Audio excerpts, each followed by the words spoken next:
రోడ్లు వేయడం కాదు కదా, చెడిపోయిన రోడ్లకి కనీసం గుంతలు కూడా పూడ్చలేని ఈ ప్రభుత్వం 5 సంవత్సరాల నుంచి ఎంత నరకం అనుభవించామో మీ అందరికీ తెలుసు.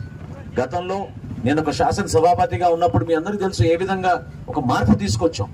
ఏ గ్రామానికి వెళ్ళినా కూడా కనీసం ప్రజలు కోరుకునేది మంచి రహదారులు, మంచినీటి సౌకర్యం, చేతికి పని. ఈరోజు కనీసం చేతికి పని కల్పించలేని ఈ ప్రభుత్వం రైతుకు కూడా ఆ విధంగానే మోసం కలిగించింది. ఎందుకంటే ప్రతి సందర్భంలో కూడా పంట నష్టం జరిగినప్పుడు, మనకి అనేక సందర్భాల్లో తుఫాన్లు వచ్చినప్పుడు, అధిక వర్షాలు కురిసినప్పుడు ఈ ప్రాంత రైతులు కూడా చాలా నష్టపోయారు.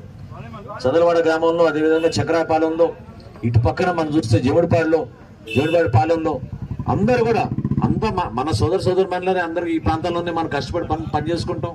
కానీ రైతుల గురించి ఆలోచించి నిలబడిన ప్రభుత్వం మాత్రం ఈ 5 సంవత్సరాల్లో వైఎస్ఆర్సీపీ ప్రభుత్వం ఎట్టి పరిస్థితుల్లోనూ కాదు.